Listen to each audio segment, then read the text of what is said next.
தேசப்பிதா காந்திஜியினுடைய பிறந்த நாள் விழா இந்தியா முழுவதும் வெளிநாடுகளிலும் கொண்டாடப்பட்டு வருகிறது.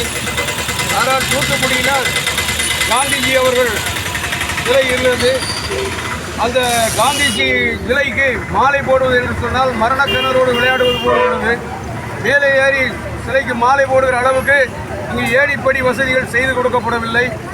அது மட்டுமல்ல, காந்திஜியுடைய சிலைக்கு உள்ளே போகும் பகுதியிலே சாக்கடை நிறைந்திருக்கிறது. உள்ளே ஒரு அடி உயரத்துக்கு தண்ணீர் கட்டி உள்ளது. இதை இங்குள்ள மந்திரி அவர்களும் எம்பி அவர்களும் மாநகர மேயர் அவர்களும் கண்டுகொள்ளவில்லை. இது திராவிட மாடல் ஆட்சியிலே இது ஒரு பெரிய சாதனை. திராவிட தலைவர்களாக இருந்தால் காலையிலே நேற்றே வந்து சுத்தம் செய்து எல்லா வேலைகளையும் நல்ல முறையில் செய்து கொடுத்திருப்பார்கள். காந்திஜி இந்தியாவுக்கு சுதந்திரம் வாங்கி கொடுக்க போய் தான் இன்றைய ஆட்சியாளர்கள் கொள்ளையடித்து குவித்து வைத்துக் கொண்டிருக்கிறார்கள். சுதந்திரம் வாங்கி கொடுக்கவில்லை என சொன்னால் வெள்ளைக்காரர்களுக்கு அடிமைகளாக இருந்திருப்போம். ஆனால் அந்த காந்திஜியினுடைய சிலையை நினைவூறுகின்ற வகையிலே இங்கு எந்த ஏற்பாடும் செய்யவில்லை. தமிழக முதல்வர் சொல்கிறார், எங்கள் ஆட்சியை எந்த கொம்பனாலும் குறை சொல்ல முடியாது என்று சொல்லி, இந்த குறையை அவர் பார்க்காமல் இருக்கிறாரா? இந்த தமிழகத்திலே தூத்துக்குடியில் இருக்கிற இந்த மந்திரிக்கு தெரியாமல் இருக்கிறதா? இந்த தூத்துக்குடி மாவட்ட எம்பிக்கு தெரியாமல் இருக்கிறதா? இந்த மாநகரத்துடைய மேயர் தூத்துக்குடி முன்னேறுகிறது அப்படி என்று சொல்லி தெரு தெருவுக்கு முதல்வருடைய படத்தை வைத்து போடு வைத்து விளம்பரம் தேடிக்கொண்டிருக்கின்றார்கள். ஆனால் இந்த காந்திஜி சிலைக்கு அருகில் கிடக்கிற சாக்கடை அகற்றுவதற்கு இவர்களுக்கு வழி இல்லை.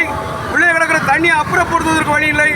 சிலைக்கு நல்ல முறையில் மக்களும் கட்சிக்காரர்களும் சென்று மாலை போட்டு வருவதற்கு ஏணிப்படி வசதிகள் செய்து கொடுக்கப்படவில்லை. இதன் மூலமாய் தேசிய முற்போக்கு திராவிட கழகத்தின் சார்பாக கேட்டுக்கொள்வதெல்லாம், வரக்கூடிய காந்தி ஜெயந்திக்கு முன்பாக இந்த சிலை அருகிலிருந்து பீடத்தை உயர்த்தி பகுதியில் உயரமாக கட்டி தண்ணி கட்டாதவாறு சாக்கடை இல்லாதவாறு அந்த இடத்தை சுத்தம் செய்ய வேண்டும். காந்திஜி சிலைக்கு எல்லா கட்சிக்காரர்களும் பொதுமக்களும் சென்று லகுவாக மாலை போட்டு வரக்கூடிய நிலையை இந்த தூத்துக்குடி மாநகர மேயர் அவர்கள் உருவாக்கி தர வேண்டும் என்பதை இதன் வாயிலாக கேட்டுக்கொள்கிறோம். வரக்கூடிய 25 அக்டோபர் 2 காந்தி ஜெயந்திக்குள் அதை முடித்து கொடுத்தால் தூத்துக்குடி மக்களுக்கு வசதியாக இருக்கும். அதை செய்ய தவறும் பட்சத்திலே தேசப்பிதாவை இவர்கள் மதிக்கவில்லை என்பதுதான் அர்த்தம். ஆகவே இவர்கள் அதை செய்து தருவார்கள், செய்து கொடுப்பார்கள் என்று நம்புகிறோம். செய்து கொடுக்காத பட்சத்தில் அடுத்த கட்ட நடவடிக்கை தேசிய முற்போக்கு திராவிட கழகம் மேற்கொள்ளும் என்பதை கூறிக்கொண்டு நன்றி, வணக்கம்.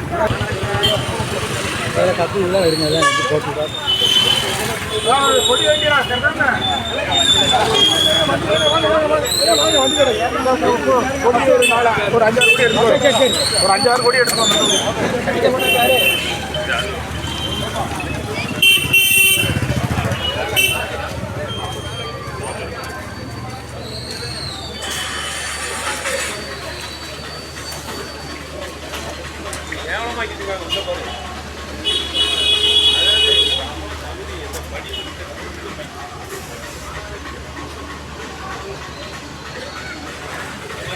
Beep beep.